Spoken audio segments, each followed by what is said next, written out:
Did their humor put radicals in a bad humor? That's right, I just rhymed humor with humor.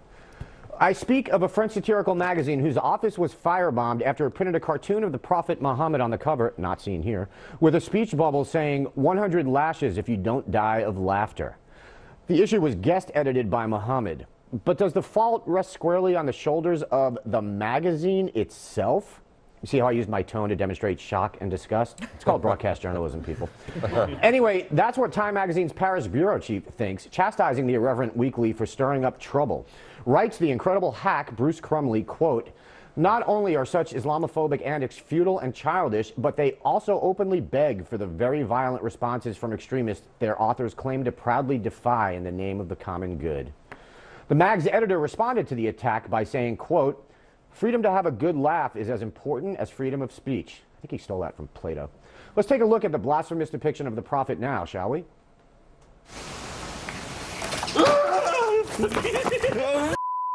What the f***? They just jumped right out at you. I don't know if I got it. It scared me. What the f***, dude? This squirrel just ninja'd you, dude. Ninja Squirrel versus Stoners will show you, not Muhammad Sands. Charles, I know the Time editor, Bruce Crumley, he condemned the violence, but, I mean, come on, right? Isn't he blaming the victim here? It's amazing. It's like, you know, saying a woman wearing a short skirt. There you go. Yeah. It's mind-boggling, Yeah. other than the fact that it's from Time Magazine. No. If it was from, you know, Yeah. it's ridiculous, though. It's really ridiculous. Yeah. Jedediah, why do I feel like if the religion involved here were Christianity, Crumley wouldn't have said what he's saying? It's unbelievable, the double standard. I feel like you can get away with anything when it comes to Christianity, and you're expected to, well, have a sense of humor, and you can put, even in art museums in the U.S., you can put anything around, you know, the Virgin Mary, or pretty much get away with anything. When it comes to Islam, there's a separate set of rules. So I feel like you should be able to have a sense of humor all around. I'm not saying do things in terribly poor taste or disrespect on a repeated basis, but learn to laugh a little bit. No, I agree. I have to disagree. As a veteran of the war on Christmas, and I've seen many of my brothers fall defending this holiday, Absolutely. Andy, No, I know you can't just do anything to Christianity. I salute all of you fallen comrades. Basically, people just got coal in their stocking, Andy. Robert, after the firebombing, the magazine republished the Muhammad cartoon. Is this brave or stupid? No, I think you have to go for free speech. If we capitulate to that kind of pressure, where are we going to be?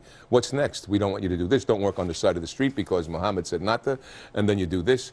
Again, what she said, Jedediah just said about when the Virgin Mary was at the art museum there. Excrement on the picture. I mean, did people firebomb the museum? No, they said it was inappropriate. And you could have that kind of response, but not be violent about it. Absolutely. Bill, important to note, we don't know the identity of the firebombers, and no Muslim group has claimed responsibility. Could it actually be that your people are behind this, i.e. drunks? I wouldn't put it past those scamps. And they were probably aiming at something else and missed. You know the drunks.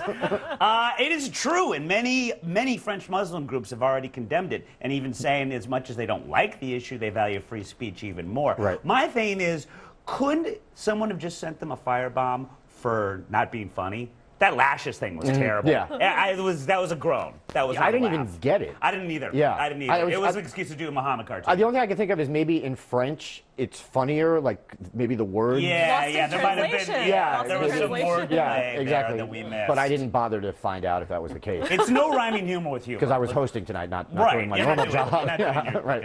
Jedediah, as Bill pointed out, French Muslim groups have condemned the bombing, and one Muslim former government minister said, quote, "Muslims have a sense of humor."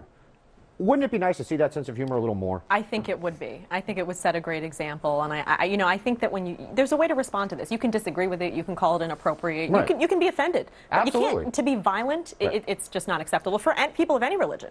What part of Aziz Ansari are you guys not aware of? Oop, getting word from the producer. Hindu. Nice unfortunately. Job, close. I was close. Charles Crumley writes that, quote, "Insisting on the right to be obnoxious and offensive just because you can is infantile." And that may be true, but is that the case here, or was the magazine editor actually making a serious point?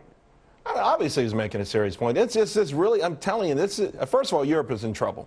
They're in a lot of trouble. There's a lot of pushback against this whole thing, changing these societies from what they are to having to live on their, different sort of religions, different sort of laws.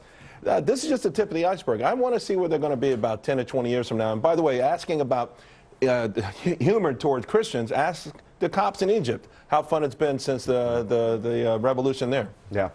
All right, last word. It gets back to something Charles was saying. I'm looking forward to Bruce Crumley's next article about how rape is bad and all, but women really shouldn't be dressing like that. So, do you have a comment on the show?